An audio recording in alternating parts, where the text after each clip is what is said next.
Hey everyone, welcome back to the channel.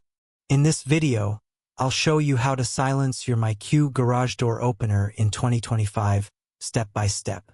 Whether your garage door is too loud or you just want a quieter operation, this quick guide will help you fix it easily. Let's jump right in. First is open your myQ app to your mobile device.